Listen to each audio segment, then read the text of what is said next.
사랑하시네. 하나님이 날 참 사랑하시네. 하나님이 날 참 사랑하시네. 하나님이 날 참 사랑하시네. 세월에 묻혀 또 현실에 갇혀 잊고 살다가도 그냥 살다가도 어느 날 문득 생각해보면 하나님이 날 참 사랑하시네. 하나님이 날 참 사랑하시네. 하나님이 날 참 사랑하시네. 하나님이 날 참 사랑하시네. 하나님이 날 참 사랑하시네. 세월에 묻혀 또 현실에 갇혀 잊고 살다가도 그냥 살다가도 어느 날 문득 생각해보면 하나님이 날 참 사랑하시네. 우리 한 번 더 고백하겠습니다. 하나님이 날 참 사랑하시네.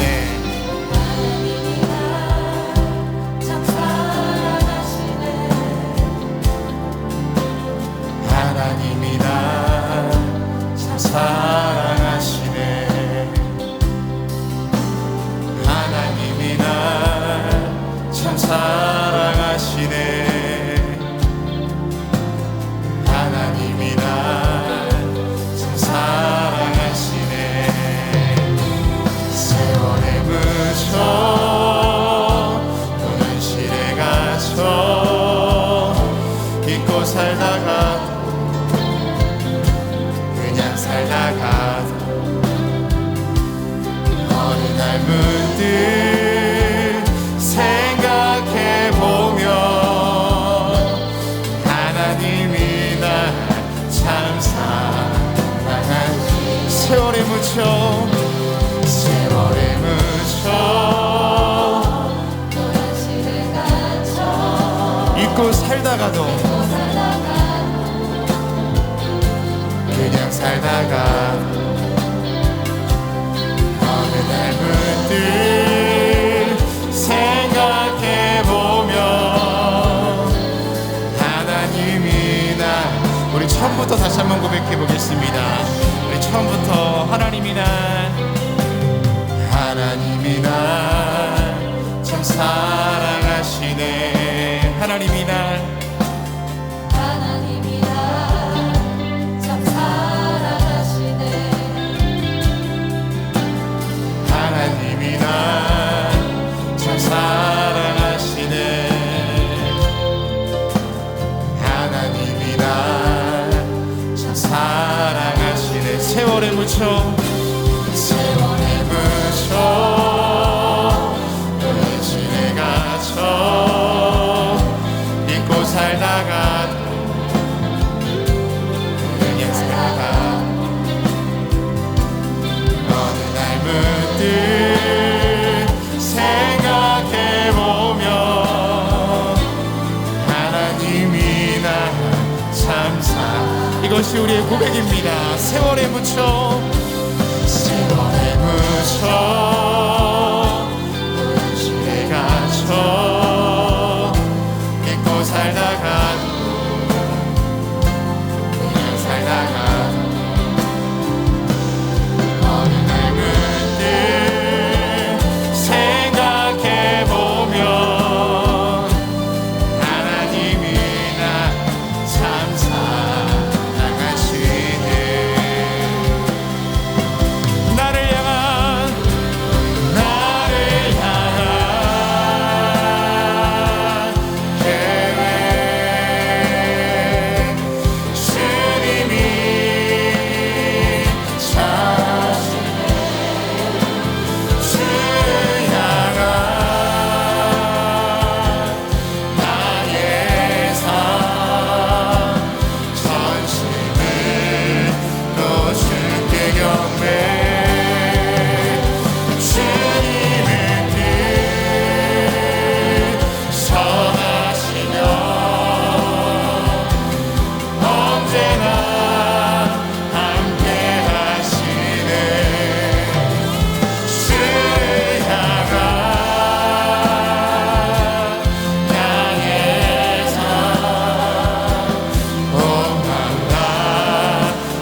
때 하나님, 나를 사랑하시는 그 주님의 선하신 뜻이 우리 인생 가운데 있음을 고백하면서 우리 마음을 드리며 다 함께 통성으로 기도하시겠습니다. 하나님, 나를 사랑하셨던 주님의 그 은혜와 그 사랑이 과거의 것이 아니라 지금도 여전히 나를 향한 주님의 그 사랑이 나의 인생을 이끄시는 줄로 믿사오니 하나님의 그 선하신 뜻 가운데에 우리 인생이 있도록 인도하여 주시옵시고 내 모든 삶과 내 모든 마음을 주님께 드리며 걸어가는 우리 삶이 될 수 있도록 인도하여 주시옵소서. 현실 때문에 흘러가는 세월 때문에 잊고 있었던 주님의 그 사랑을 다시금 우리 가운데 회복되기를 간절히 원합니다. 너무나 익숙했던 주님의 사랑과 당연했던 주님의 그 사랑이 다시 한번 우리 가운데 마음을 울리며 우리 삶을 깨우는 말씀 될 줄로 믿사오니 주님께서 함께하여 주시옵소서. 아버지 하나님, 오늘 이 시간도 우리 마음 가운데 찾아오셔서 선한 인도하심 가운데 우리를 사랑하는 그 믿음의 고백이 있도록 인도하여 주시옵시고 이 시간도 주님께서 기뻐하시는 온전한 예배가 될 수 있도록 인도하여 주시옵소서. 주님 어떤 것도 의심하지 않도록 인도하여 주시옵시고 원망하지 않도록 인도하여 주시옵소서. 신실하신 그 주님께서 우리 모든 인생을 이끌어 가실 것을 믿습니다. 나를 사랑하신 그 주님께서 우리 인생 가운데 보여주신 최선의 길인 줄로 믿습니다. 하나님, 우리 가운데 함께하여 주시옵소서.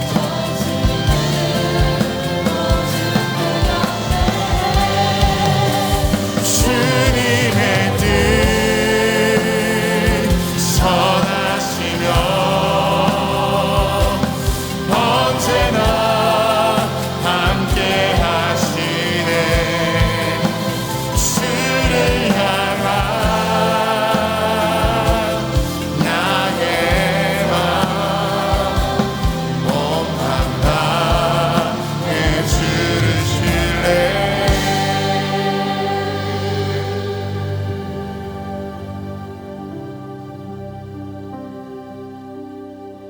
하나님, 우리를 향한 주님의 사랑이 우리의 발걸음이 세상에 있지 아니하고 오늘 예배에 있도록 인도하신 줄로 믿습니다.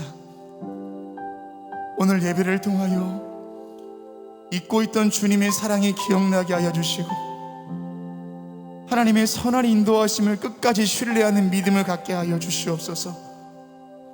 몸과 마음이 지친 자가 있습니까? 하나님과의 친밀함의 문제, 영적 목마름의 문제, 크고 작은 삶의 문제로 어려움 가운데 있는 성도가 있습니까? 하나님, 오늘 예배를 통하여 우리를 고치시고 바꾸시는 새로움의 역사가 있도록 인도하여 주시옵소서. 우리와 함께 하시고 우리를 죽기까지 사랑하시는 예수 그리스도의 이름으로 기도합니다. 아멘.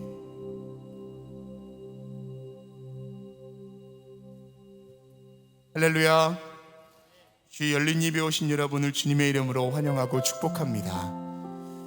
오늘 예배에 앞서 불렀던 찬양의 제목이 여러분 주보에 보시면 그 제목이 아 맞다 라고 써 있을 겁니다. 아 맞다. 세월에 묻히고 현실에 갇혀 있다 보니까 잊고 살게 되고 그냥 살게 될 때 아 맞다, 하나님이 날 참 사랑하시지, 그 고백이었습니다. 오늘 그 고백이 저와 여러분의 고백될 줄로 믿습니다.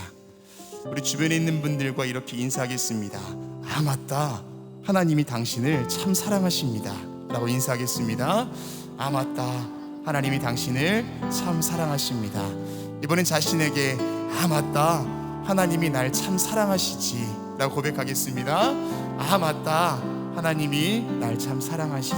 아멘. 그 사랑의 고백을 담아 주님께 박수로 영광 돌리겠습니다.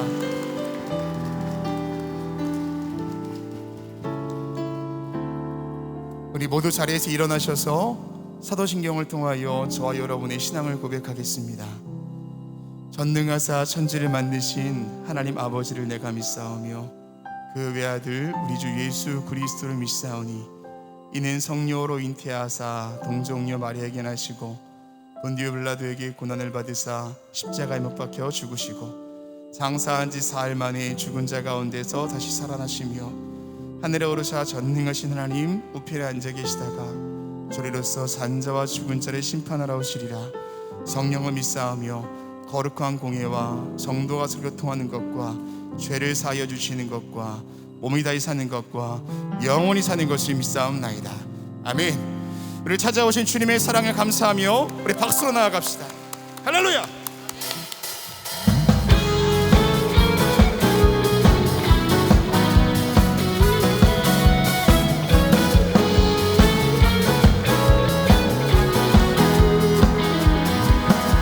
눈부신 햇살, 눈부신 햇살,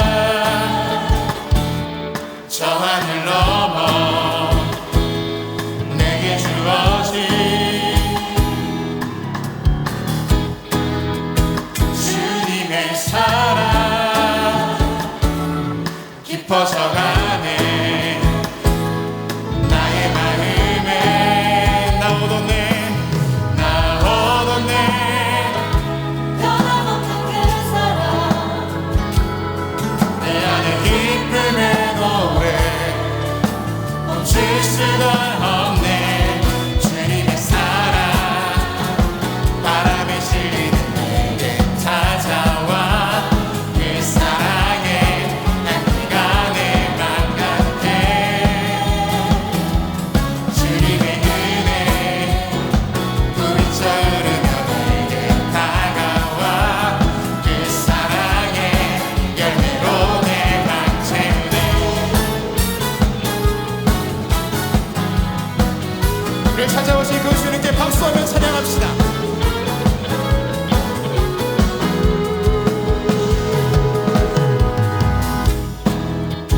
눈부신 햇살 저 하늘 넘어 내게 주어진 내게 주어진 주님의 사랑 깊어져가네. 나의 마음에 나오던 변함없는 그 사랑 내 안에 기쁨의 노래 멈출 수가 없네. 주님의 사랑 바람에 실리는 내게 찾아와. 그 사랑에 난 네가 내 맘 같게. 주님의 은혜 부비쳐 흐르며 내게 다가와. 그 사랑의 열매로 내 맘 채우네. 나오던 변함없는 그 사랑 우리 안에 기쁨의 노래가 내 안에 기쁨의 노래 멈출 수가 없네. 멈출 수가 다시 한번 나오던 나오는데 변함없는 그 사랑 할렐루야. 내 안에 기쁨의 노래 멈출 수가 없네. 멈출 수가 없네. 주님의 사랑 바람에 실리는 내게 다가와. 그 사랑에 난 네가 내 맘 가득해.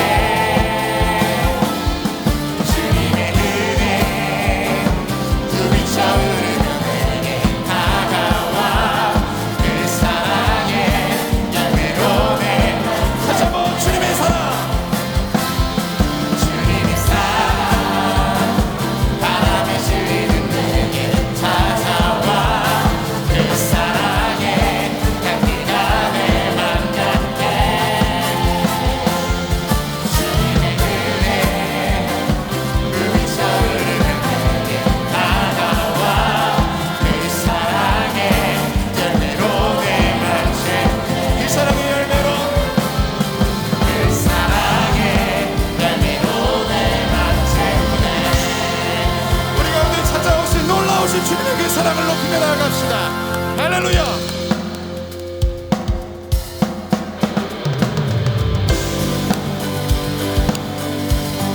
죽음을 이기시고 우리 가운데 참된 사랑을 주신 그 주님 앞에 다시 한번 힘차게 박수하며 찬양합시다.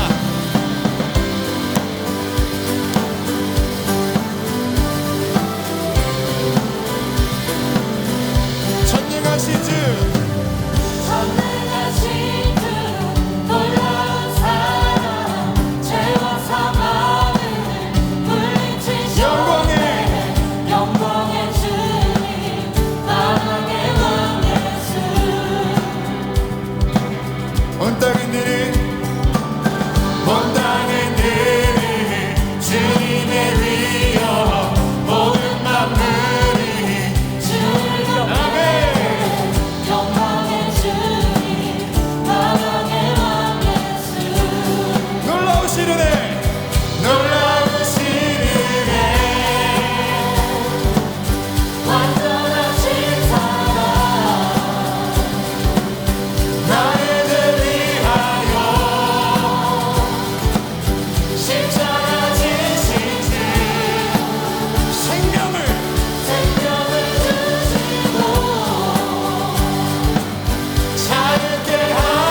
다시 한번 주님 당한 그 어린 양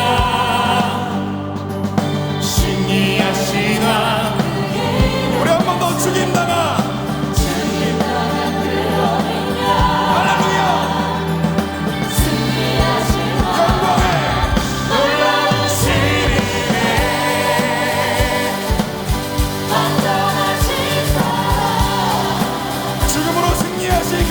그 사랑 십자가 지신 주 생명을 주시고 자유케 하셨네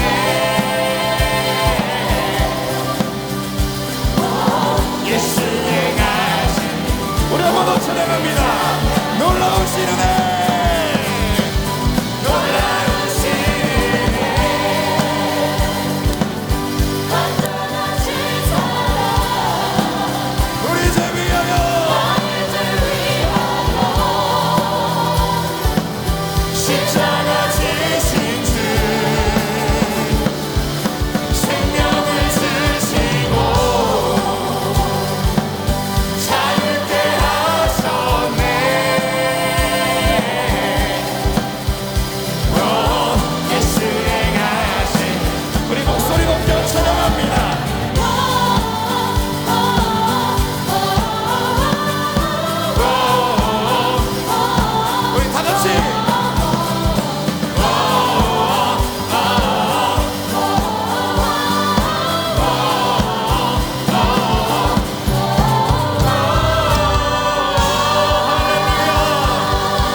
할렐루야. 우리 주변에 있는 분들과 이렇게 인사하겠습니다. 하나님이 당신을 여전히 사랑하십니다. 아멘. 우리 불편하지 않으신 분들은 계속해서 일어나 함께 찬양하시고, 다리가 조금 불편하신 분들은 함께 앉아서 찬양하시겠습니다.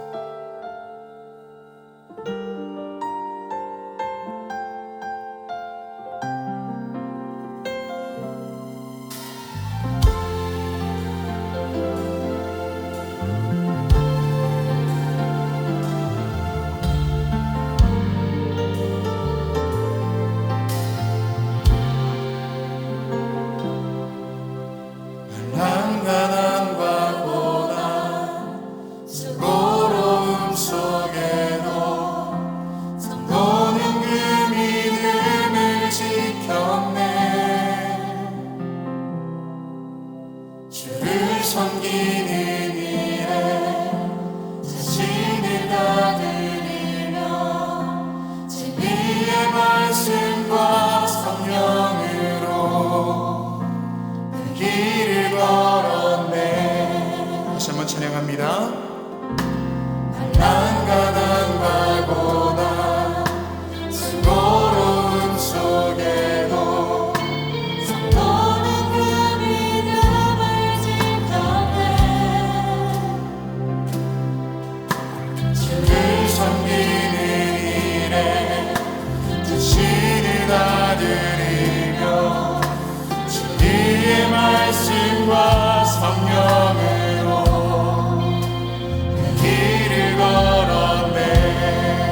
그리스도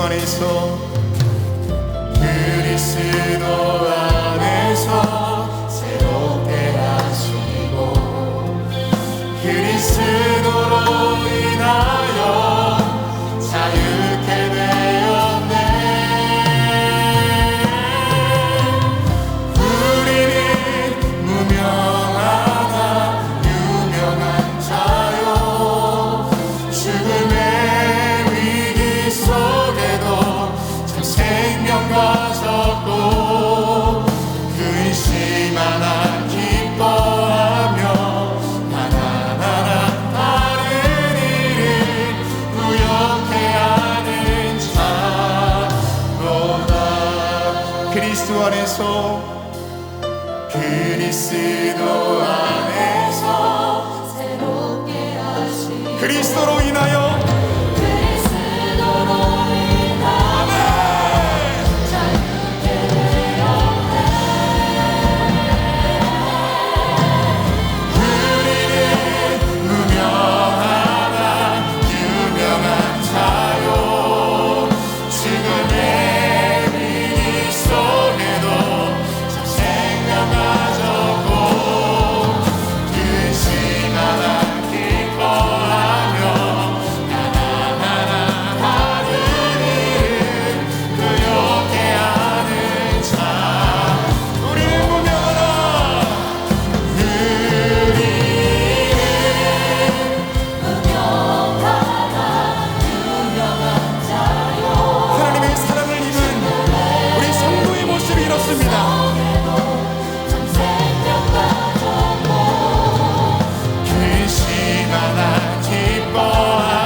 이 시간 모두 자리에 앉으셔서 우리 함께 기도하실 때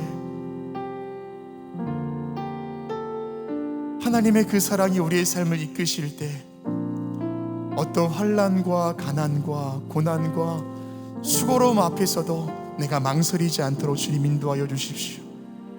비록 우리가 무명하나 하나님 앞에서 우리 유명한 사람이고, 비록 우리가 죽음의 위기 가운데 있다 할지라도 우리를 통하여 주님의 놀라운 생명의 은혜가 흘러갈 줄 믿습니다. 우리 그렇게 믿음으로 결단하시면서 오늘 예배 가운데 그런 믿음의 결단이 있게 해주십시오. 함께 통성으로 기도하시겠습니다. 하나님, 주님께서 함께 하셔서 하나님의 사랑이 곧 그리스도인으로서 하나님께서 우리를 구별하여 주신 성도로서 우리의 삶을 살아갈 때에 그 어떤 환난과 근심과 고난과 수고로움 가운데서도 끝까지 믿음 지켜갈 수 있도록 인도하여 주시옵소서. 세상의 모든 소망이 사라진다 할지라도 우리를 향한 주님의 사랑이 영원한 것을 우리가 믿으며 그 심신한 믿고 걸어갈 수 있도록 인도하여 주시옵소서. 아버지 하나님, 내가 넘어진 가운데 있습니까? 지쳐 쓰러진 가운데 있습니까? 낙심하여 주저앉아 있습니까? 우리 가운데 함께 하셔서 우리를 일으켜 세워주시옵소서. 오늘 말씀을 통하여 우리의 마음 만지시고 우리 가운데 힘주시고 주님만을 의지하며 나아갑니다. 세상이 줄 수 있는 소망과 은혜가 아니라 하나님 주시는 평강과 은혜와 기쁨과 결단이 오늘 예배 가운데 있도록 인도하여 주시옵소서.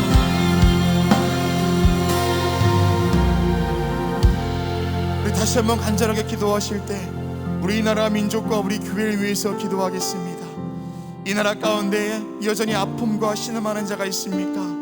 하나님 찾아가셔서 위로하시고 이 나라의 모든 문제 해결하여 주십시오. 기도하시고 우리 교회를 위해서 기도하실 때 진행되고 있는 모든 여름 선교학교 비롯하여서 국내외 선교를 위해서 기도하실 때 하나님의 놀라운 일들과 귀한 사명이 우리 교회를 통해 흘러갈 수 있도록 안전과 은혜로 지켜주십시오.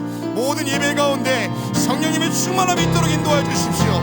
우리나라 민족과 우리 교회를 위하여서 다시 한번 주님께 통성으로 기도하시겠습니다.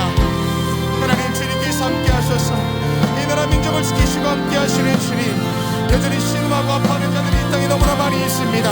주님께서 함께 해주셔서 모든 눈물 닦아주시옵시고 모든 절망 가운데 소망을 발견할 수 있도록 인도하여 주시옵소서. 산적해 있는 모든 이 나라의 모든 문제들 주님 해결하여 주시옵시고 이 땅에 있는 모든 절망과 좌절들은 다 떠나갈 수 있게 해주시며 예수 그리스도의 십자가가 이 나라 가운데 세워질 수 있도록 인도하여 주시옵소서. 우리 교회와 함께 하시는 주님, 여름 행사 가운데 주님께서 함께 하여 주시사 뜨거운 성령님의 시험이 있는 모든 예배가 될 수 있도록 인도하여 주시옵시고 주님께서 지키시고 인도하시는 안정과 평안의 행사 될 수 있도록 인도하여 주시옵소서.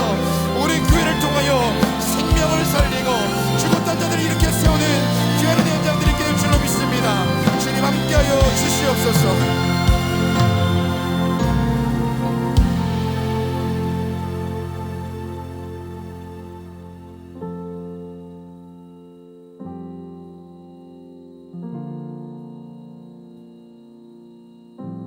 오늘도 우리와 함께 하사 우리 예배를 기뻐 받으시는 주님, 오늘 예배가 세상이 줄 수 없는 평안과 기쁨을 누리는 시간 되게 하여 주시옵소서. 자비의 주님, 코로나로 인하여 이 나라가 또다시 어려움 중에 있사오니 신음하고 고통받는 현장마다 하나님의 위로와 능력으로 함께하여 주시고 이 땅의 갈등과 분열이 사라져 하나 되는 민족과 열방 되게 하여 주시옵소서. 우리 교회와 함께 하시는 주님, 기관의 여름 행사를 은혜 중에 인도하시니 감사를 드립니다. 안전과 평안으로 함께 하시고 자녀들의 인생을 변화시킬 능력이 임하는 시간 되게 하여 주시옵소서. 교육 선교 중인 청년들과도 함께 하사 선교지에 주시는 놀라운 복음의 역사와 더불어 청년들의 삶에 선교사적 사명이 샘솟는 시간 되게 하여 주시옵소서. 오늘도 우리에게 생명의 말씀 전하신 담임 목사님, 능력의 손으로 붙들어 주시고 말씀을 통해 우리의 심령이 힘을 얻고 삶이 변화되는 일이 일어날 줄로 믿사오니 주님 함께하여 주시옵소서. 예수 그리스도의 이름으로 기도합니다. 아멘.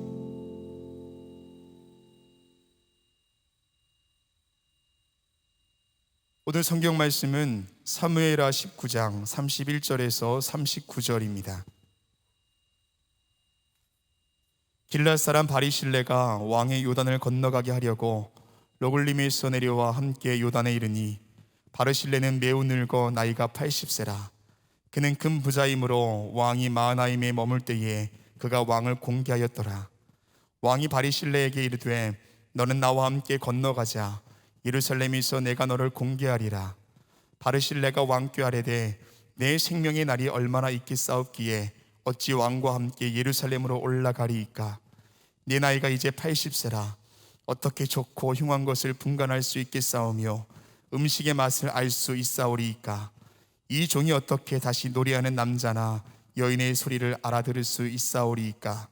어찌하여 종이 내 주 왕께 아직도 누를 끼치리이까. 당신의 종은 왕을 모시고 요단을 내려 건너려는 것뿐이거늘 왕께서 어찌하여 이 같은 상으로 내게 갚으려 하시나이까. 청하건대 당신의 종을 돌려보내옵소서. 내가 내 고향 부모의 묘 곁에서 죽으려 하나이다. 그러나 왕의 종 기맘을 여기 있사오니 청하건대 그가 내 주 왕과 함께 건너가게 하시옵고 왕의 처분대로 그에게 베푸소서 하니라. 왕이 대답하되 기맘이 나와 함께 건너가리니 나는 네가 좋아하는 대로 그에게 베풀겠고 또 네가 내게 구하는 것은 다 너를 위하여 시행하리라 하니라.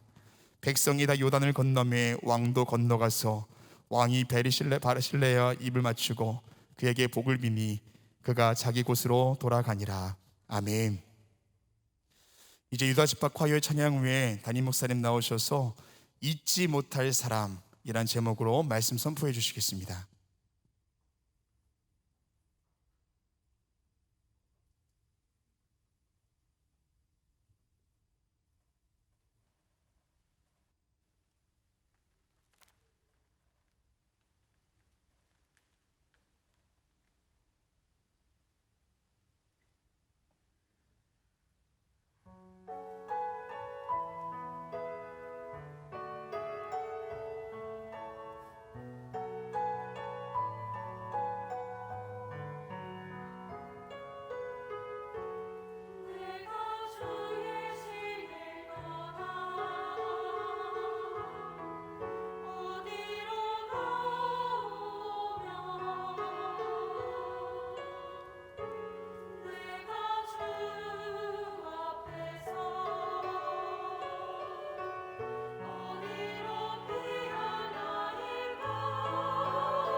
리더 지파의 귀한 찬양에 감사합니다. 맞습니다.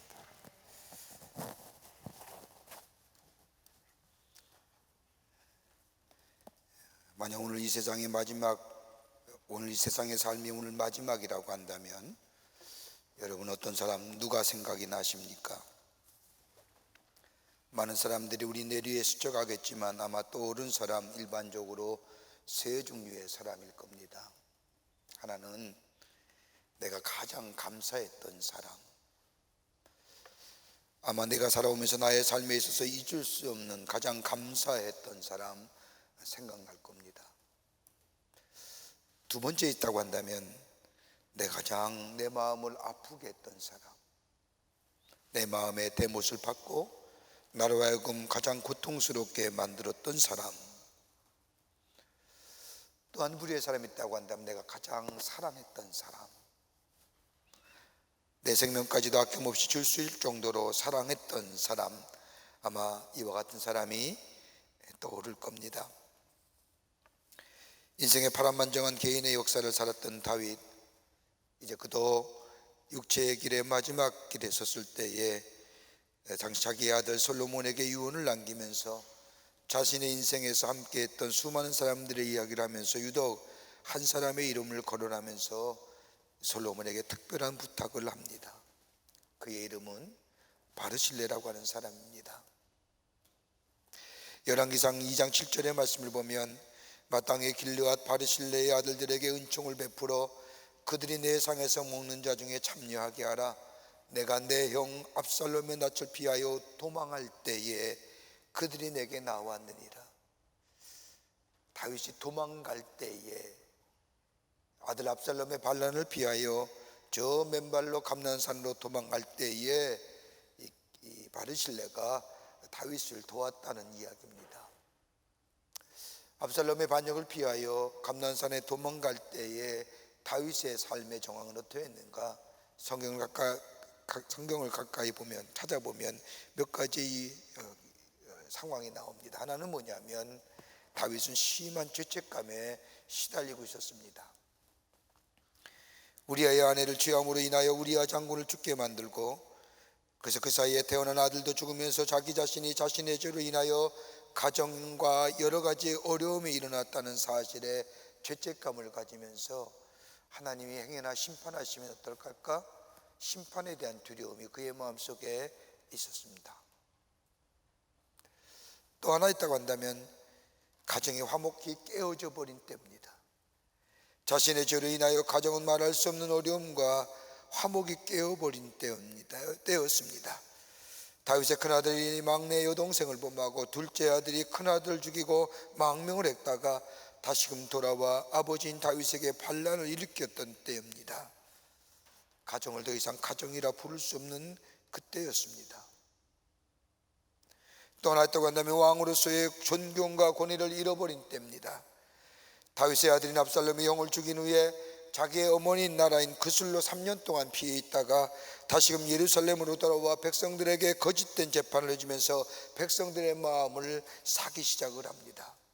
백성들의 인심을 얻고 자신의 말을 잘 짓도록 사람들을 만들어 갈 때에 사람들의 마음속에는 이제는 다윗의 시대는 갔고 압살롬의 시대가 돌아왔다고 이야기하면서 똑똑하고 의식 있는 사람들이 다 압살롬에게 몰려가는 현상이 일어나게 됩니다. 그리고 드디어 압살롬은 아버지 다윗에 향하여 반란의 칼을 듭니다. 아들 압살롬의 반역을 피하여 아버지인 이 다윗은 머리를 풀어헤치며 신발도 신지 못한 데 감난산으로 도망가는 처절한 도망자의 신세가 돼버리고 맙니다. 하루아침에 왕의 권위, 왕의 존경심, 왕이라고 하는 것들이, 상징적인 것들이 다 땅에 추락된 때입니다. 이것보다 더 위험한 것이 있다고 한다면 생명이 담보되지 않은 겁니다.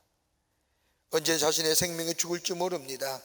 자신의 생명조차도 안전을 보장할 수 없는 그때였습니다. 그런 때에 오늘 성경에 나오는 바르실레가 다윗에게 도움과 사랑을 주었습니다. 얼마만큼 이 다윗의 마음속에 바르실레의 도움이 참으로 고마웠는지 다윗은 죽으며 유언하면서 발리실레의 후손을 데려다가 너와 겸상하며 형제처럼 대하라고 솔로몬에게 부탁합니다. 그러면서 자신의 일생을 살아오면서 가장 고마웠던 사람, 가장 잊지 못할 사람으로 바르실레를 생각합니다. 사람은 외적인 환경이나 여건이 주는 고통보다도 내 마음의 내면의 고통이 더 고통스럽습니다. 모르는 사람이 주는 고통은 어느 정도 이길 수가 있습니다. 남이기 때문에. 그러나 가장 가까운 사람, 자신을 잘 아는 사람, 자신을 잘 따랐던 사람이 주는 이 배신에 대한 고통은 정말로 이루 말할 수가 없습니다. 더 나아가 영적인 곤고함과 더불어 정신적인 고통, 내 주변에는 아무도 없다고 생각했던 외로움과 고독함의 모습들, 그리고 더 이상 내가 지탱할 수 없는 탈출해버린 육신의 모습들, 이 죽음의 눈앞에 든 그때에 다윗 앞에 바르실레라는 사람이 나타나 도와주었다는 겁니다. 그러기에 다윗은 일생에 수많은 사람들이 그의 인생을 스쳐갔지만은 바르실레는 잊을 수가 없었습니다. 그러면서 아들 솔로몬에게 기억하라고 하는 겁니다. 여러분, 우리들의 인생의 삶 살면서 잊혀질 존재입니까? 아니면 잊지 못할 존재입니까? 짧다면 우리의 짧은 인생들, 우리가 살면서 우리의 인생의 삶이 다른 사람에게 잊혀지는 존재입니까? 아니면 잊혀지지 않을 존재입니까? 하나님 앞에 기억될 존재입니까? 아니면 하나님 앞에 잊어버린 바 존재입니까? 물론 구원은 받겠지요. 가장 곤고한 때에, 가장 힘들 때에, 가장 어려울 때에, 죽음을 눈앞에 둔 그때에 다윗을 도왔던 바르실레, 다윗은 일평생 잊지 못할 존재예요. 심지어 죽어가면서도 자신의 아들을 향하여 바르실레를 기억하라고 얘기합니다. 왜 이렇게 다윗의 삶 속에 깊은 감사의 삶으로 바르실레가 각인되었을까요? 오늘 본문의 말씀은 몇 가지 우리에게 귀한 영적인 권면의 말씀을 해주시고 계십니다. 첫째는 바르실레는 다른 사람을 인정해 주는 사람이었습니다. 바르실레는 다윗을 인정해 주었습니다. 바르실레는 다윗을 하나님의 자신에게 주어진 왕으로 대접했다는 겁니다. 다른 말로 말하면 하나님의 전적인 주권을 인정했다는 겁니다. 바르실레는 다윗이 압살롬의 반역을 피하여 도망갈 때에 다윗을 대접한 일이나 다윗이 회복하여 다시 예루살렘에 돌아갈 때에 이 다윗과 바르실레와의 대화의 내용을 보면 다윗은 실패자요 도망자요 백성들에게 민심을 잃어버린 왕으로 이 바르실레는 다윗을 생각한 것이 아니라 다윗은 하나님의 종이요 하나님께서 자신에게 주어진 하나님의 종일 뿐만 아니라 기름 부으신 왕이라는 사실을 믿음으로 받아들이고 다윗을 대했다는 겁니다. 왕의 주권을 인정했다는 겁니다. 아니, 왕의 주권이나 하나님의 주권 되심을 인정했다는 겁니다. 그러기에 바르실레는 다윗 왕뿐만 아니라 다윗 왕을 섬기는 수많은 사람들을 섬겼던 것을 보게 됩니다. 왕의 권위도, 왕의 자리도, 왕의 모습도, 왕의 어떤 존경도 다 잊어버려서 도망자의 신세일 뿐 이 다윗, 그 다윗을 도망자로 실패자로 본 것이 아니라 하나님께서 기름 부으신 자요 자신에게 허락하신 왕으로 이 바르실레는 보았고 그리고 그를 정성껏 대접했다는 겁니다. 여러분, 사람에게서 가장 귀한 대접이 무엇일까요? 나를 나로 인정해 주는 겁니다. 이것만큼 귀한 대접이 없습니다. 가진 물질이나 힘의 권력으로 그 사람을 바라보는 것이 아니라 그 삶 그 자체로 바라보는 것. 여러분 자신에게서, 여러분 삶에 있어 가장 가치 있고 가장 귀한 대접은 나를 나로만 봐달라고 하는 것. 제가 목회하면서 담임 목사로서 가장 기쁘고 보람되게 느낄 때가 어느 때인가, 많은 성도들이 저를 담임 목사로 인정해 줄 때에 그처럼 고마울 때가 없습니다. 자격이 없고 때는 부족하지만 그럼에도 믿음을 가지고 저 사람은 하나님께서 내게 주신 담임 목사라고 하는 사실을 받아들이고, 비록 나이가 어리고 동생 같은 부목사이지만 내가 가진 신앙과 인격을 가지고 그분을 하나님의 종으로 대접하고 인정할 때야말로 주의 종들이, 주의 동역자들이 가장 보람을 느끼고 기쁠 때입니다. 여러분, 이것이 우리만의 일일까요? 여러분 아니 그렇습니까? 여러분들이 자녀들로부터 가장 귀한 사랑과 더불어 보람을 느낄 때는 자녀들이 나를 아버지요, 나를 어머니로, 나를 형으로, 나를 동생으로 인정하며 받아줄 때, 비록 아버지처럼은 살지 못했지만, 훌륭한 어머니처럼 살지 못했지만, 그럼에도 불구하고 나를 아버지와 어머니로 대할 때에 그만큼 보람대가 없을 것이고 기쁠 때가 없을 겁니다.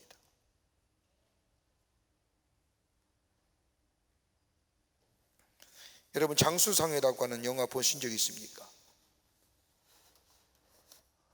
몇 년 전에 나온 영화죠. 이 영화는 가족의 짐이 되고 싶지 않은 70대 노인이 치매를 겪는 과정 속에서 한 가정과 다른 사람들과의 관계를 그린 영화입니다. 우리에게 잔잔한 감동과 더불어 마음에 눈물을 흘리게 하는 영화였지요. 성칠이라고 하는 노인은 장수마트 직원으로 근무하는데 융통성이라고는 조금도 없고 까칠한 노인으로 나옵니다. 이 노인은 혼자 산다고 하는 망상에 걸릴 뿐만 아니라 치매까지 오게 되자 가족들을 알아보지 못합니다. 가족들이 어떻게 하면 아버지를 잘 보살필 수 있을까 생각하다 못해 이웃집으로 이사를 가서 이웃집 행세를 하며 아버지를 돌보고 섬깁니다. 오늘이 마지막 날일지도 모르는 이 아버지의 아내, 성칠의 아내 금님은 췌장을 말기 염했음에도 불구하고 도덕으로 몰리면서까지라도 남편의 밥을 끝까지 차려주고, 출근길에는 성칠 아버지의 딸이 아버지의 지킴이가 되고, 출근해서는 사장인 장수가 아버지의 지킴이가 됩니다. 딸인 민정이의 딸은 할아버지와 함께 술박국질을 하면서 할아버지의 기쁨이 됩니다. 왜 이토록 아버지에 대하여 사랑과 쏟는 것은 다름이 아니라 가족이기 때문에. 요양 안에 보내면 편하게 수는 있겠지만, 그러나 그들은 가족이기에 편한 사랑보다는 힘든 사랑을 즐거움으로 감당하고 있는 겁니다. 3대가 한 치매에 걸린 아버지 성칠 노인을 정성껏 돌보는 감동스러운 이야기들. 성칠 할아버지는 옛날에 결혼했던 성당으로 자신의 아내님 금님을 데려가 반지로 선물하면서 약속을 합니다. 우리 둘 중 누가 먼저 죽더라도 울지 맙시다. 잠깐 떨어져 있는 것이니 절대 울으면 안 돼요 라고 약속을 하고, 그 다음날 이 성칠 할아버지는 자신의 아내인 금님을 알아보지 못합니다. 여기 사세요? 누구세요? 우리 통성명 한번 합시다. 그러면서 자신의 이름을 성칠이라고 얘기하지 못한 이 할아버지, 가족이 3대가 이 할아버지를 정성껏 돌보며 섬깁니다. 왜요? 아버지로 인정하기 때문에. 여러분, 하나님을 기쁘시게 하는 게 뭘까요? 하나님을 잘 대접한다는 게 무엇일까요? 내가 시간을 들이고 물질을 들이고 뭘 하고 위대한 일을 하고 그리스도의 힘을 나타내는 그거보다 우리 하나님 가장 기뻐하시는 일이 있다고 한다면 다름이 아니라 하나님됨을 인정하는 것, 하나님이 창주 되심에 인정하는 것, 그리고 예수님이 나의 구원의 주인 되심을 인정하며 그 예수님을 나의 삶의 주인으로 모시고 예수님과 동행하는 삶, 이거야말로 우리 하나님이 가장 기뻐하시는 일입니다. 그러기에 사무엘상 16장 7절의 말씀을 보면, 잠언서 16장 7절의 말씀을 보면, 사람의 행위가 여호와를 기쁘시게 하면, 여러분, 사람의 행위가 하나님을 기쁘시게 하게 하면 어떤 행위기에 하나님이 기뻐하시는 것일까요? 사람의 어떤 행위가 하나님을 기쁘시게 할 수 있을까요? 하나님을 기쁘시기만 하면 우리의 마음의 소원을 이루어 주신다고 했는데, 사람의 행위란 다름이 아니라 하나님이 주권 되심을, 하나님이 하나님 되심을 인정하는 행위, 즉 하나님을 잊어버리지 않는 것, 더 나아가 하나님의 말씀을 믿고 순종하는 것, 하나님의 말씀이야말로 진리요 생명이요 길이 되신다는 사실을 믿고 기뻐하며 따라가는 것, 하나님을 하나님으로 인정하며 하나님을 하나님으로 대접하며 사는 삶. 그러고 히브리서 11장 6절의 말씀을 보면 믿음이 없이는 하나님을 기쁘시게 하지 못하나니 하나님께 나아가는 자는 반드시 그가 계신 것과 또한 그가 자기를 찾는 자들에게 상 주신 이심을 믿어야 할지라고 하는 말씀처럼 하나님의 존재를 인정하며 사는 삶, 하나님을 잊어버리지 않는 삶, 하나님의 속성을 인정하는 삶, 하나님은 외면치 아니하시고 저들의 삶 속에 하나님이 상 주신 하나님의 축복을 허락해 주신다는 겁니다.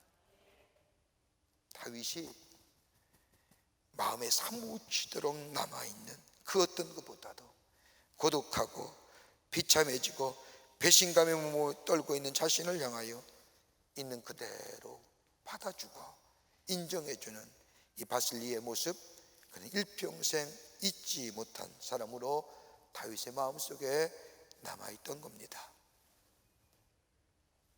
존중이 여기는 마음, 서로 인정하는 마음. 저도 하나님의 형상되어 지음받은 자요, 나 또한 하나님의 형상되어 지음받은 자요, 저도 구원받아야 할 죄인이요, 나 또한 구원받을 죄인이요, 하나님이 내게 부르신 사명이 있고 저 또한 하나님의 부르신 사명이 있다는 인정하며 그리고 존중이 여기는 마음, 이 사람은 마음속에 평생 잊혀지지 않는 사람이 될 것이고 기억나는 사람이 될 것이고 마지막 하나님 앞에 서서 하나님 저 사람 축복해 주십시오라고 축복을 빌 수 있는 하나님의 사람이 되지 않을까. 오늘 바실리의 마음, 죄책감과 배신감과 가정의 깨어짐과 고독과 외로움과 홀로 있는 모습, 왕의 권위는 다 떨어진 이 다윗을 향하여 있는 그대로 받아주고 인정해 주는, 그러게 다윗은 죽어서까지라도 야 그 사람을 기억하라, 잊지 말라 이야기했던 것을 보게 됩니다.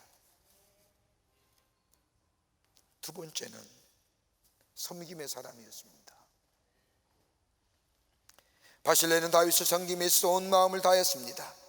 온 마음을 다했다는 것은 몇 가지로 그 속에 의미가 담겨져 있습니다. 압살롬의 반역을 인하여 맨발로 성으로 빠져나온 다윗은 전열을 정비한 후에 압살롬의 군대를 대적하기 위해 요단을 건너 요단 동편 저 마나하임이란 땅에서 진을 칩니다. 마나하임은 저 야곱이 형 에서를 만나러 갈 때에 두려움과 걱정 가운데 하룻밤을 지내서의 군대장관, 하나님의 군대장관을 만난 장소가 마나하임입니다. 다윗은 이곳에 진을 칩니다. 그리고 압살롬의 군대인 또한 요단강을 건너 요단 동편에 진을 칩니다. 다윗을 진을 친 마나하임이나 압살롬의 군대가 진을 친 길르앗 모두가 다 므낫세 반지파의 지경입니다. 그러니까 지정학적으로 굉장히 가까운 지역이라는 겁니다.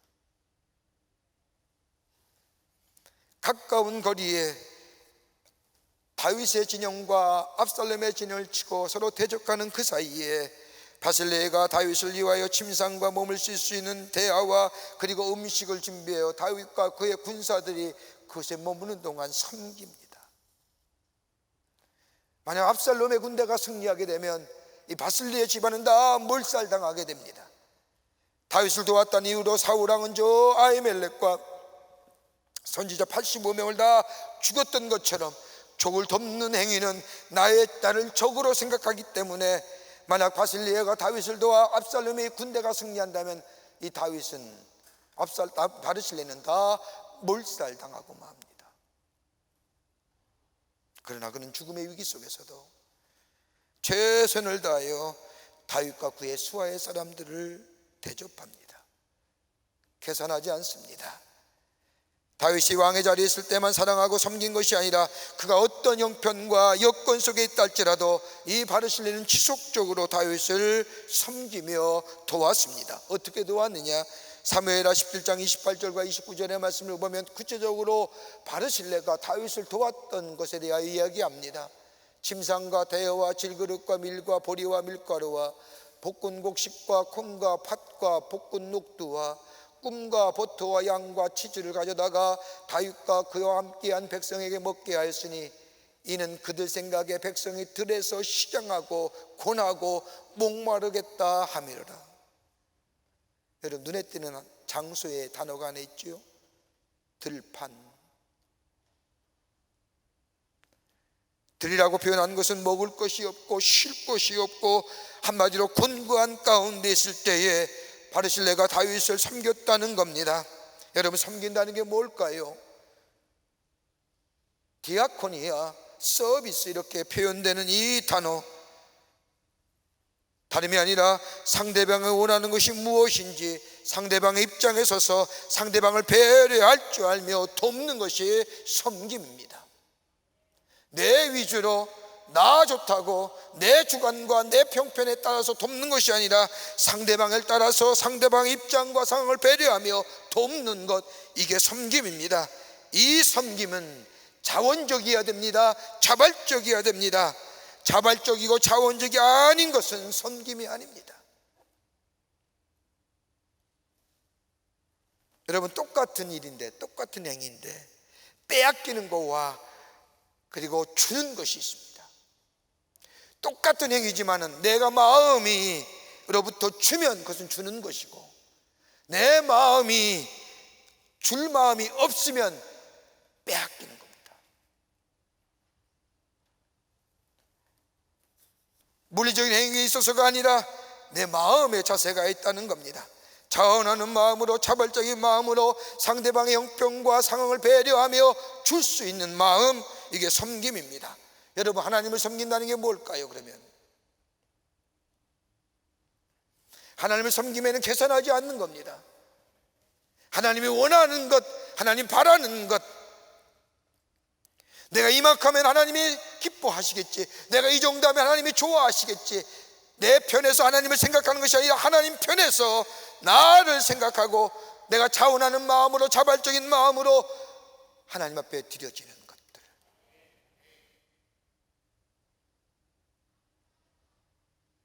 여러분, 우리가 잊지 못할 사랑이 어떤 사랑일까요? 저 사람이 마음을 다해 나를 사랑하는구나 라고 느낄 때가 언제일까요? 여러분, 자신의 사랑을 상대방에 전해줄 때에 그 사랑은 쉽게 잊혀지지 않을 겁니다. 여러분, 첫 번째 전하여준 첫사랑의 그 사랑의 모습들, 여러분, 바울이 보면 빌립보 교회를, 바울이 저 소아시아로 전도여행을 떠나려고 하다가 성령의 인도하심을 떠나 마게도냐로 방향을 바꿉니다. 마게도냐를 바꾸면서 마게도냐의 첫 성에 입성한 성이 어디냐? 빌립보입니다. 바울은 빌립보에 도착하자마자 저 장태로 나가 하나님의 말씀을 전합니다. 그때 만난 사람이 누구냐? 자주장사 루디아입니다. 루디아에게 복음을 전하며 예수를 믿게 하여 구원받게 하여 그를 세례 주어 하나님의 사람으로 세웁니다. 그의 빌립보의 성을 어지럽게 한다고, 복음을 전하다 어지럽게 한다는 이유로 빌립보 옥에 갇히게 됩니다. 바울과 실라가 옥에 갇히자 그는 기도와 찬송하게 될 때 밤에 옥문이 열려지고, 옥문이 열려짐을 인하여 죄수가 다 탈출한 것을 느꼈던 이 간수는 죽으려고 할 때에 바울과 실라가 그를 말려 간수의 가정에 복음을 전하고 예수를 믿게 하고 세례를 받아 구원받은 가정으로 빌립보 교회의 한 인물로 세워집니다. 여러분, 여기서 그친 것이 아니라 바울은 일평생 빌립보 교회를 잊지 못합니다. 그렇게 하나님의 놀라운 복음의 역사를 일으킨 바울, 하나님의 나라의 복음을 전하려고 전도여행을 떠날 때마다 빌립보 교회는 기도로 도왔고, 물질로 도왔고, 심지어 섬김으로 도왔고, 바울이 로마의 옥중에 갇혔을 때 아바브로디라고 하는 이 빌립보 교회 청년을 보내어 바울을 위로하고 바울을 건면하며 바울에게 힘을 주었던 바울의 그 첫 번째 사랑을 잊지 못하는 겁니다. 그렇게 짧은 4장의 말씀이지만 그 4장의 말씀이 얼마나 바울의 빌립보 교회를 향한 사랑에 절절하게 녹아 있는지.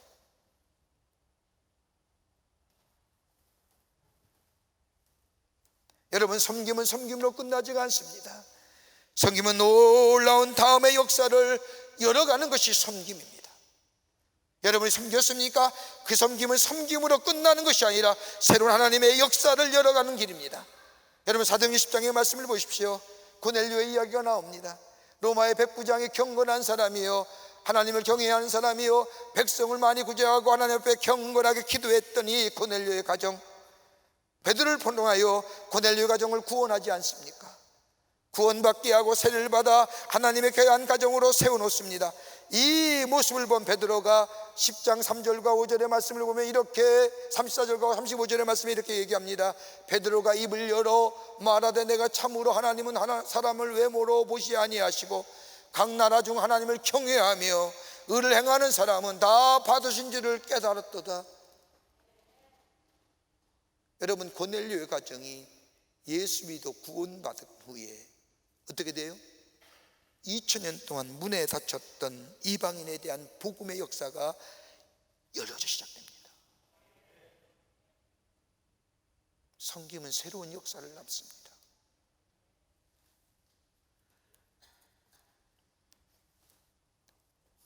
섬김이 있는 곳에 하나님의 역사가 일어나며 섬김이 있는 곳에 복음이 증거됩니다. 섬김은 섬김으로 끝나는 것이 아닙니다. 새로운 역사를 만들어가고 복음의 역사를 이뤄가고 생명의 역사를 놓아갑니다. 잠언서 19장 17절의 말씀을 보면 가난한 자를 불쌍히 여기는 것은 여호와께 구워드리는 것이니 그의 선행을 그에게 갚아주리라.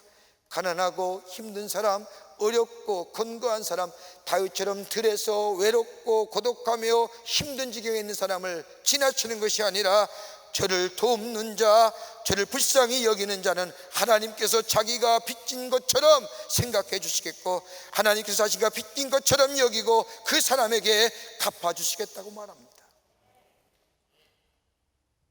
이 마음이, 이 하나님의 마음이 오늘 바르실레를 향한 다윗의 마음이었습니다.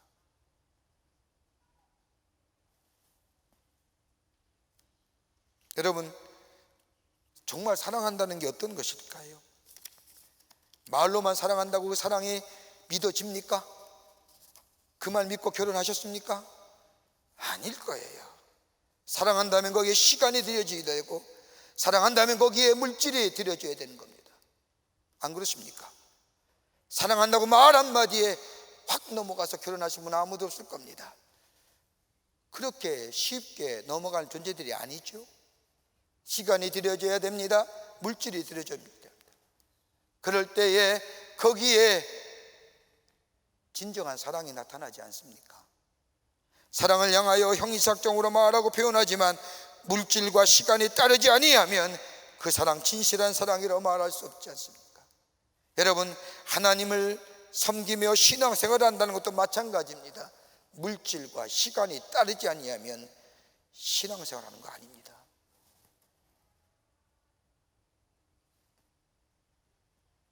물질과 시간이 뒷받침하지 않는 신앙생활, 참다운 신앙생활 아닙니다. 여러분, 11조에 관한 말씀을 많이 하시죠. 11조 해야 됩니다. 여러분, 구약의 신약 11조는 구약에서 나오는 말씀이지 신약에 나오지 않는다고 말하는 사람이 있습니다만은, 여러분, 구약의 하나님은 우리에게 율법을 주시면서 하나님의 백성으로 살아갈 길, 하나님의 백성으로 어떻게 일해야 되고 어떻게 살아갈 것인가, 하나님의 백성으로서의 본분을 감당하기 위해서 온전하게 11조를 드리라고 했다면, 신약에 나타난 하나님은 자기 아들 예수님을 이 땅에 보내주셔서 우리의 죄를 대속하기 위하여 십자가에 달려 죽게 하시고 그로 인하여 우리에게 새로운 생명과 더불어 영원한 생명을 주신 그 하나님의 놀라운 사랑, 여러분, 11조만으로 가능할까요? 우리 다 드려도 시원치 않을 겁니다. 우리가 다 하나님께 드려도 부족할 겁니다. 제가 목회하면서요, 11조에 대해 이러쿵저러쿵 얘기하는 사람 가운데 11조 하는 사람을 못 봤어요.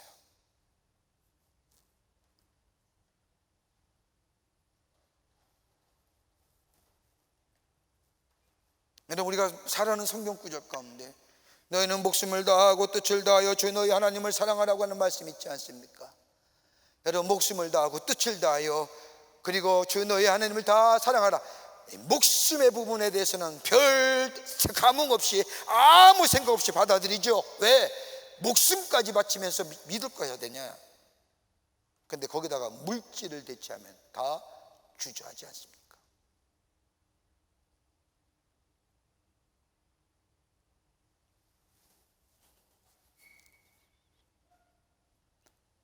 거기에 물질이라고 하면 굉장히 불편하게 여깁니다. 저는 늘 목회하면서 제 마음속에 적어도 우리 광림교회 교인만은 하나님 앞에 헌신의 얘기, 물질을 얘기할 때에 다 담담하게 아멘으로 받아들이기를 원합니다. 이것에 대해서 극복 못하면 믿음 생활 못합니다. 또 돈 얘기냐? 잘못된 거예요. 또 헌금 얘기하냐? 그 생각이 잘못된 겁니다. 하나님을 섬긴다고 하면서 하나님을 기쁘게 제한다면서 거기에 물질과 시간이 적용한다면 그 신앙생활 하는 거 아니라니까요.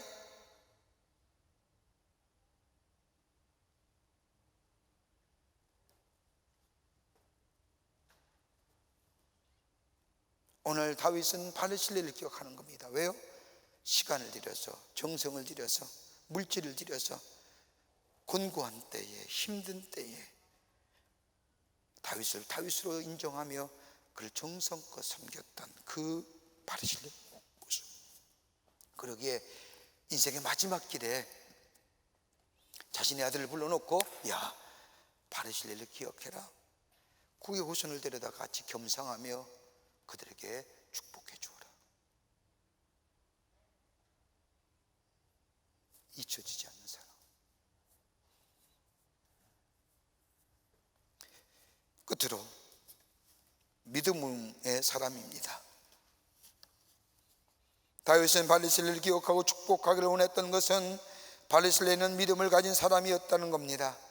그가 압살롬의 반란군을 제압하고 다윗의 궁으로 돌아갈 때에 바실레가 요단강변에 나와 다윗 앞에 인사할 때에 다윗은 이 바르실레에게 자신과 함께 예루살렘 궁으로 들어가자고 얘기합니다. 내가 당신에게 너무 신세를 많이 져서 갚기를 원한다고 얘기합니다. 그때에 바르실레가 말합니다. 내 나이 80입니다. 내가 궁에 들어가서 저 남성들의 이야기, 저 여성들의 이야기, 노랫소리, 그게 내게 무슨 유익함이 있겠습니까? 내가 왕과 함께 간다면 왕에게 누가 됩니다. 저는 그저 왕을 섬겨드린 것밖에는 더 바랄 것이 내게는 없습니다라고 말합니다. 그러자 이 바실레가 혹 정이 원하신다면 내 아들 기맙을 데리고 가주십시오. 여러분, 그냥 아무 밑도 끝도 없이 혹 더 원하시면 내 아들 기맙을 데려가 달라고 얘기했을까요? 아마도 앞뒤 문맥을 보면 다윗은 재차 요청했을 겁니다. 야, 같이 가자. 내가 내게 받은 은혜가 참 크구나. 내가 너에게 그 은혜를 갚기를 원한다. 재차 얘기했을 때에 이 바르실레는 그렇다면 내 아들 기맙을 데리고 가십시오. 왜 그랬을까요? 왜 자신의 아들 기맙을 데려가라고 얘기했을까요? 다윗이 그냥 누렸던 축복이, 다윗이 주려고 하는 그 은혜의 갚음이 그냥 자기의 아들에게 있어지길 원했을까요? 아닐 겁니다. 하나는 뭐냐? 이 바르실레의 마음에는 영적인 갈망함이 있었습니다. 왜 하나님은 다윗의 가문에 축복해 주시는지, 다윗이 도대체 가문이 어떻게 하기에 하나님의 마음에 합던 사람으로 하나님의 축복이 저 가정 속에, 저희 다윗 속에 임하는지, 하나님이 어떻게 예배하는지, 어떤 예배를 통하여 하나님이 그의 예배를 받으시는지, 기맙을 통하여, 자신의 아들 기맙을 통하여 그것을 배우고 그 축복의 서여에, 축복의 자리에 서기를 원했던 영적인 열망이 이 바르실레에게 있었습니다. 하나님 왜 다윗의 가문에 축복해 주시지? 어떻게 하나님 앞에 예배하기에 그 예배를 이 하나님은 받으실까? 내 아들이 그것을 보고 배운다면 내 아들도 그런 축복의 자리에 서지 않았을까? 또 하나,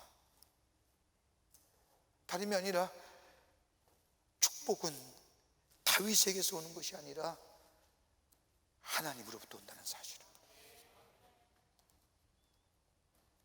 하나님이 베풀어 주시는 것이 축복이라는 것을 이 바르실레는 알았기에 내 나이 80입니다. 내가 저 예루살렘의 성에 올라가서 무슨 의미가 있겠습니까? 오히려 왕에게 거친게 됩니다. 저 남자들의 노랫소리, 여인의 소리, 그것이 내게 무슨 기쁨이 됐고 내가 무슨 유의가 되겠습니까? 내 아들 기맙을 데리고 가십시오. 왜요? 당신을 통하여 하나님의 축복을 받는 비결이 뭔지 제가 알기를 원합니다. 그리고 그 축복은 다윗에게 오는 것이 아니라 하나님으로부터 오는 것을 내가 압니다.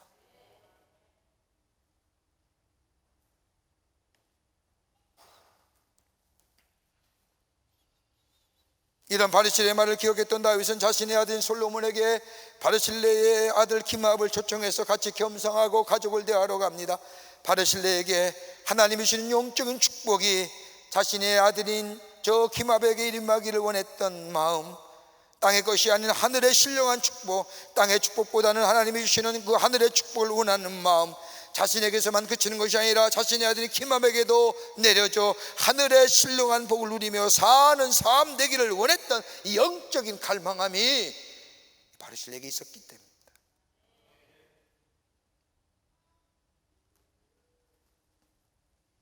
예레미야 41장 17절 말씀을 보면 애굽으로 가려고 떠나 베들레헴 근처에 있는 게롯 기므압에 머물렀으니라고 하는 말이 나옵니다.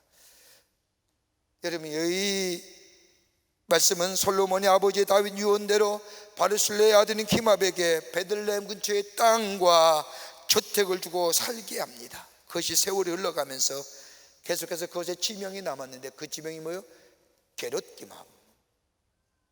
게롯이란 게 뭘까요? 게롯이란 뜻은 여관, 거주지. 기므압의 거주지, 기므압의 여관입니다. 여러분, 기므압의 거주지와 기므압의 여관이 어딘지 아십니까? 예수님이 이 땅에 오실 때에 모세과 마리아가 잠시 머물러 있던 여관의 마국간, 그것이 기므압의 여관입니다.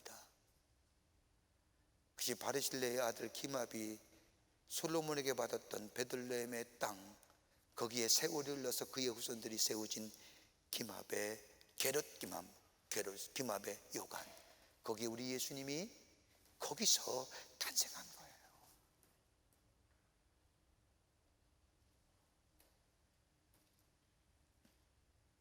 바르실레가 다윗에게 행했던 섬김과 사랑이 그냥 후손에게만 보게 된 것이 아니라 장차 이 땅에 오실 예수님이 태어날 장소, 그 영광스러운 장소가 될 뿐만 아니라 인류 구원을 위해 예수님이 이 땅에 오신 그 장소가 되었던 것을 보게 됩니다. 하나님께서는 바르실레의 믿음과 섬김의 모습을 통하여 그의 후손들에게 이르도록 갚아주신 겁니다. 사람을 사람으로 대하고 하나님을 하나님의 사람으로 대하고 온 마음으로 섬기는 그 모습에 하나님이 기억하시고 바르실레에게만 축복하신 것이 아니라 그의 후손들에게 어떻게 해요? 그의 후손이 거하는 땅에 예수님이 탄생함으로 인류 구원의 역사를 이루어 가셨다는 겁니다. 하나님께 향한 건요, 하나님 그때만 그것만 생각하는 게 아니라 하나님 영원히 기억하는 거예요.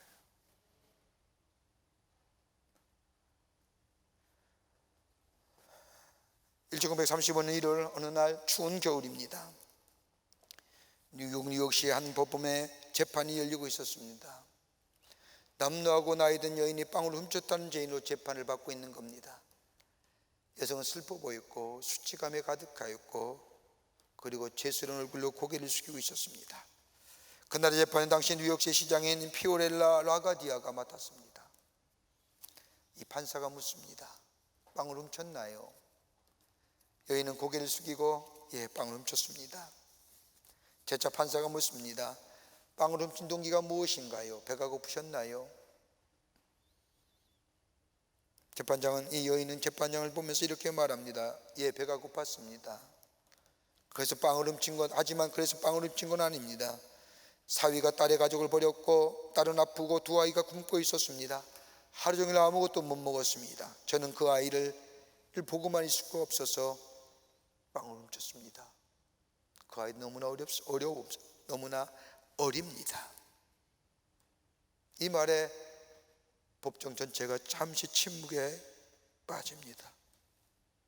잠시의 적막감이 흐른 듯 판사가 말합니다. 사람 모두가 법 앞에 평등합니다. 빵을 훔쳤으니 벌금 10달러를 내거나 아니면 감옥에 10일간 있어야 합니다. 그자 여인이 말합니다. 판사님, 제가 죄를 지었기에 죄값을 당연히 치르겠습니다. 그런데 만약 제가 10달러가 있었다면 빵을 훔쳤겠습니까? 감옥에 가겠습니다.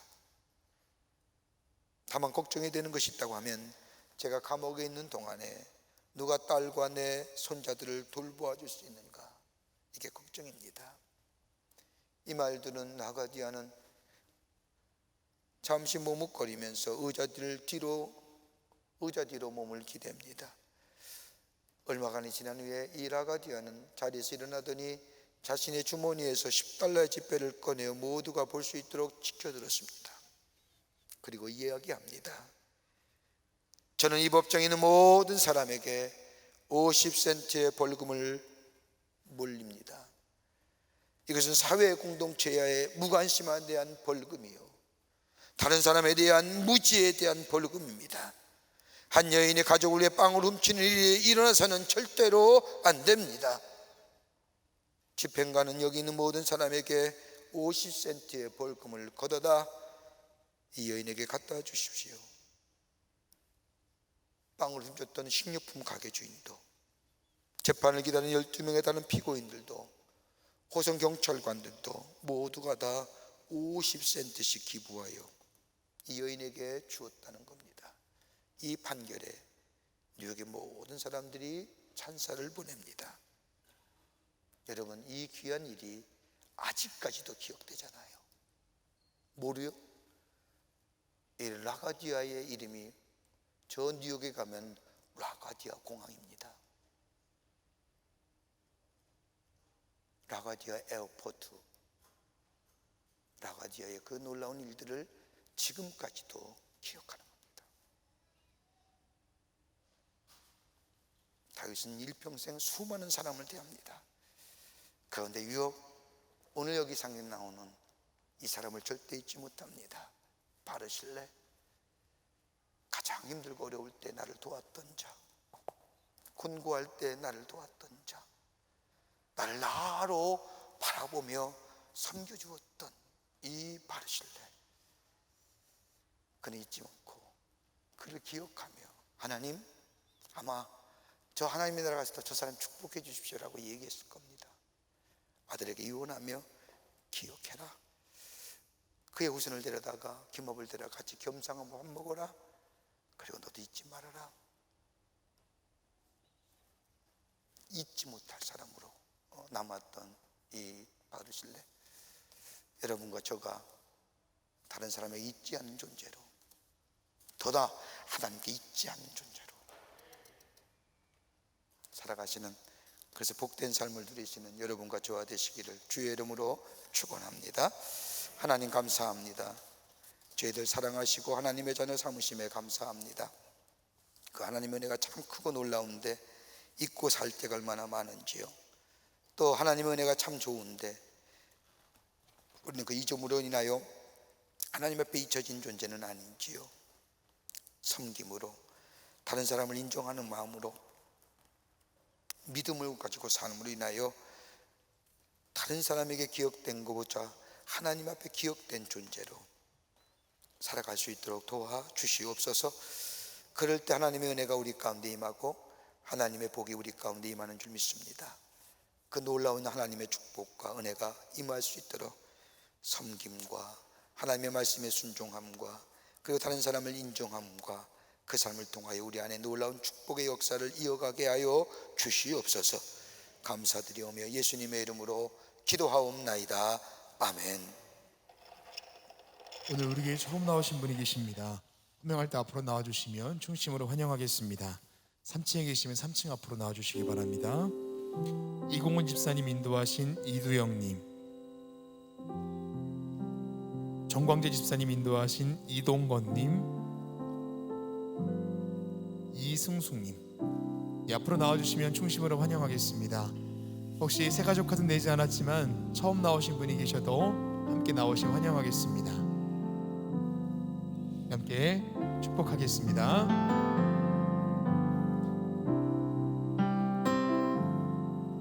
너는 그리스도의 양이라, 너는 그리스도의 편지라, 하나님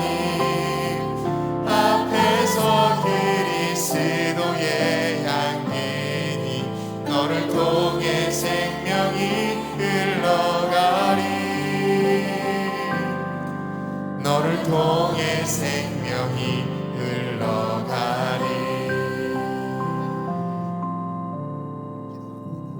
하나님, 귀한 주의 날 당신의 귀한 백성 주의 전에 오게 하심에 감사합니다. 저의 이름을 하늘나라의 생명책 기록해 주시고 구원과 영생 가운데 이 땅에 살면서 하나님과 늘 동행하며 임마누엘의 귀한 역사를 경험하는 하나님 나라의 백성 되게 하여 주시옵소서. 주님이 영원토록 동행하여 주실 줄 믿으며 예수님의 이름으로 기도하옵나이다. 아멘. 뒤돌아서실까요? 여러분께 박수로 환영하시지요? 예, 감사합니다. 우리 장로님과 따라가 주시면 교회 소개하고 안내해 드리겠습니다. 교회 소식 몇 가지 알려드립니다. 우리 교회에 새롭게 함께 동역하실 목사님이 오셨습니다. 이 선교구를 담당하실 박범규 목사님이십니다. 여러분 크게 박수로 환영하십시다. 여러분 오늘 주보사에 간지로 하반기 교육자 파송과 이동기가 나갔습니다. 여러분 참조하시고 하나님의 나라를 위하여 이 하반기에도 함께 힘쓰시는 우리 모든 광림의 교우들이 되시기를 바랍니다. 2022년도 2차 세례 예식을 위한 세례 교육이 오늘 오후 1시에 베델 성전에서 있었습니다. 세례 예식은 돌아오는 8월 7일 주일 저녁 예배 시에 있겠습니다. 세례자와 세례 입교인 대상자들 기억하시고 꼭 참여해 주시기를 바랍니다. 여러분 세례는 꼭 받아야 됩니다. 우리 교회가 1년에 4차례 세례 예식을 하는데 한 번 할 때마다 100여 명씩 세례를 받습니다. 근데 꼭 받으셔야 됩니다. 세례는 내가 예수 믿어 구원받은 사람이요, 이제는 예수님이 내 삶의 주인 되시며 주의 말씀 따라 살겠다고 하는 결단의 의미가, 주의 제자로서의, 주의 자녀로서의 삶의 결단의 의미가 세례라고 하는 예식을 통하여 우리에게 증거되는 겁니다. 꼭 필히 받으십시오. 기억하시고 8월 7일 날 세례와 입교 대장에도 기억하시고 꼭 세례 받으시기를 바랍니다. 2022년도 2학기 광림 장학생을 선발합니다. 지원하실 분은 교회 홈페이지에 들어오셔서 소정의 양식을 갖추어서 신청하여 주시길 바랍니다. 여러분 이 일 귀한 일입니다. 여러분 요즘 돈이 없어서 교육 못 받은 시절은 아닙니다. 왜 하느냐? 교회의 미래의 주인공 지도자를 키우는 일입니다. 격려가 되고 힘이 되고 새로운 소망을 품게 하고, 여러분 이 일에 많이들 참여하시고 기쁜 마음으로 동참해 주시기를 바랍니다. 교회학교 여름 행사와 사랑부 여름 수련회가 진행 중에 있습니다. 기도 많이 해주시고 뒤에 박스 강론에 남은 광고밤에 일정표가 나와 있는데 그 일정표에 맞춰서 여러분의 자녀들 보내주시기를 바랍니다. 청년선교국에서 주관하는 국내 교육선교가 은혜 가운데 진행 중에 있습니다. 여러분들 많이들 기도와 관심을 부탁드립니다. 오늘 강단 미안의 28기업구의 이영주 권사님 집사님 가정에서 이수경 권사님과 함께 이혜정 권사님을 추모하며 장식해 주셨습니다. 선교구와 교구 소식 선교회 모임들 주보에 나와 있지 않지만 꼭 예배 드리셔야 됩니다. 속회 꼭 드리셔야 되고 선교회 꼭 하셔야 됩니다. 여름이라 방학이 없습니다. 쉬는 거 없습니다. 함께 모여서 기도하며 말씀을 배우며 하나님 나라의 작은 천국을 경험하는 속회와 선교회 그 밖의 모임들이 되시기를 바랍니다. 지난 한 주간에 어려움을 당한 가정들이 계십니다. 만나실 때에 하늘의 소망으로 위로하여 주시기를 바랍니다. 그 밖에 박스 광론의 많은 광고들 여러분 보시고 그냥 스쳐가지 마시고 기도해 주시고 관심을 가져주시고 또 참여해 주시기를 부탁드립니다. 이제 하나님 앞에 봉헌하겠습니다.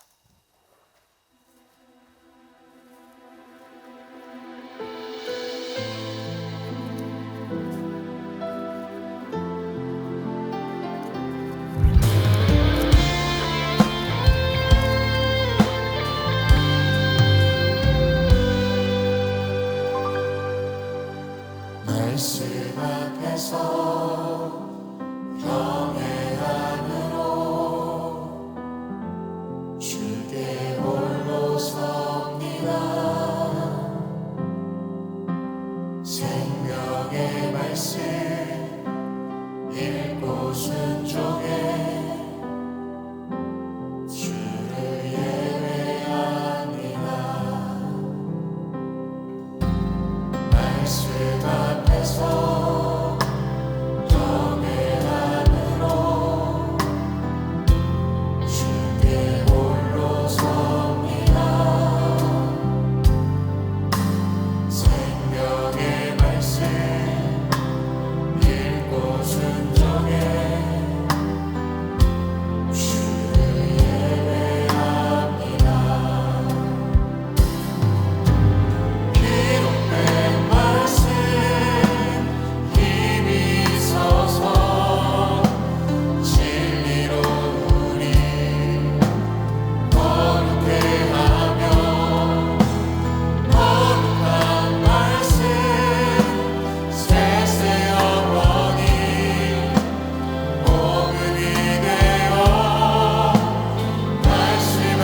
거룩한 주의 날 저희들의 걸음을 하나님의 귀한 전에 오게 하여 주시고 우리의 마음과 정성을 모아 하나님 앞에 예배하게 하심에 감사를 드립니다. 우리 예배를 기쁘게 받으시고 하늘 문을 여시사 하늘의 놀라운 은혜와 하늘의 축복이 임하는 이 시간 되게 하여 주시옵소서. 주 앞에 예배하며 귀한 예물 성별하여 주님 앞에 드립니다. 저희들의 믿음의 고백이요 주님을 향한 사랑의 고백입니다. 기쁘게 받으시고 하나님 나라의 귀하게 쓰임받게 하시며 이 예물이 쓰일 때마다 하나님 나라의 지경이 넓혀지며 주께로 돌아온 자가 많아지게 하시며 정말로 놀라운 하나님의 역사가 이 땅에 이어져 가게 하여 주시옵소서. 드린 손길에 축복해 주시되 저들의 삶과 저들의 가정과 저들의 하시는 일 위에 하나님이 함께 하심의 역사가 일어나 많은 사람들이 하나님의 역사를 경험케 하시고 저들이 하나님께로 돌아오는 저들의 삶, 저들의 모든 일들이 되게 축복하여 주시옵소서. 아버지 하나님 기도합니다. 이 나라 이 백성을 국률이 여겨주시사 이 땅에 성행하고 다시 유행할 조짐이 보이는 이 바이러스 약한 역사 다 물러가게 하여 주시고 참된 나라, 참된 건강한 나라와 건강한 백성 되어질 수 있도록 하나님 역사하여 주시옵소서. 백성들의 마음속에 불안과 염려의 마음 다 물러가게 하여 주시옵소서. 나라의 정치와 경제, 사회, 문화 모든 분야에 하나님이 친히 다스려심에 하나님의 공의와 정의가 물과 하수같이 흘러가는 이 나라 되게 하여 주시옵소서. 저 우크라이나 땅의 전쟁의 포성이 그쳐지게 하여 주시며 샬롬의 노래가 울려 퍼지는 저 땅 되게 하여 주시며 북녘 땅에 우리의 사랑하는 동포들로 속히 구원하여 주시고 이 땅이 하나됨의 역사가 있게 도와 주시옵소서. 우리의 삶이 하나님을 기쁘시게 하며 하나님을 기억하게 하는 하나님께서 기억할 만한 사람으로 저희들 살아갈 수 있도록 역사하여 주시옵소서. 성부 성자 성령 삼위일체 하나님의 크신 은혜와 은총이 거룩한 주의 날 주의 전에 올라와 하나님 앞에 마음과 정성을 모아 예배하며 주신 말씀 가슴에 품고 저 세상에 나가 하나님의 사람으로 많은 자들에게 주의 영광을 드높이는 자로 살기로 결단하고 성전에 물러서는 당신의 거룩한 모든 백성들 위해 주께서 지금으로부터 영원토록 함께 하시기를 간절히 축원하옵나이다. 아멘.